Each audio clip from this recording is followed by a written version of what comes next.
Hamas के साथ युद्ध के बीच इजराइल के उत्तरी फ्रंट पर लेबनान और इजरायली डिफेंस फोर्स के बीच लगातार गोलीबारी हो रही है। लेबनान की तरफ से हिजबुल्लाह बार बार रॉकेट और मिसाइल हमले कर रहा है और इस सब के बीच ऐसी पूरी संभावना बनी हुई है कि हमास के साथ हिजबुल्लाह भी इस जंग में कूद सकता है। लेकिन इजराइल पहले ही चेतावनी दे चुका है कि हिजबुल्लाह का ये फैसला उसके लिए आत्मघाती साबित हो सकता है।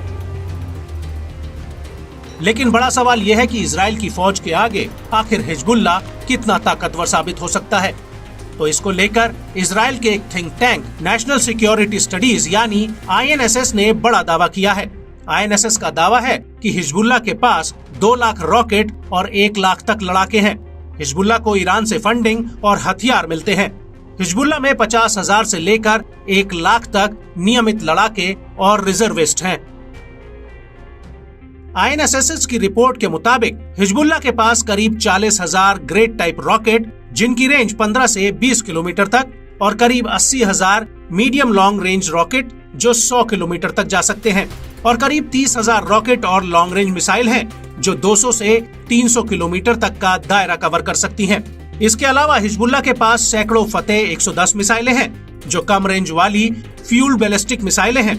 इन मिसाइलों को ईरान ने बनाया है। ये मिसाइलें 500 किलोग्राम तक विस्फोटक GPS आधारित नेविगेशन तकनीक से ले जा सकती हैं।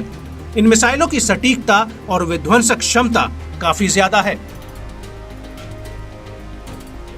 INSS की रिपोर्ट में यह भी दावा किया गया है कि हिजबुल्लाह के पास उच्च गुणवत्ता वाले C-802 जमीन से हवा में वार करने वाली मिसाइलें हैं जो चीन की बनी हैं।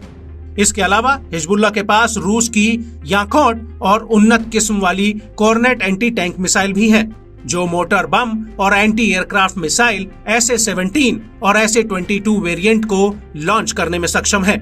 ये मिसाइलें ड्रोन और हेलीकॉप्टर्स को उड़ा सकती हैं। लेकिन हकीकत में हिजबुल्लाह के पास कितने और कौन कौन से हथियार मौजूद हैं, इसका कोई आधिकारिक आंकड़ा मौजूद नहीं है।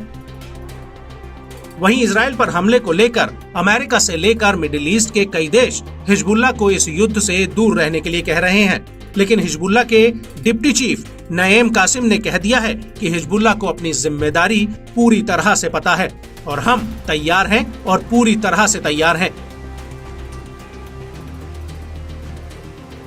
वहीं इजराइल के रक्षा मंत्री योव गैलेंट का कहना है कि IDF को उत्तरी फ्रंट पर हिजबुल्लाह का सामना करने के लिए तैयार रहना है क्योंकि हिजबुल्लाह हमास से 10 गुना ज्यादा ताकतवर है और यही वजह है कि अब इजराइल अपने उत्तरी फ्रंट पर भारी संख्या में फोर्स और हथियारों की तैनाती कर रहा है।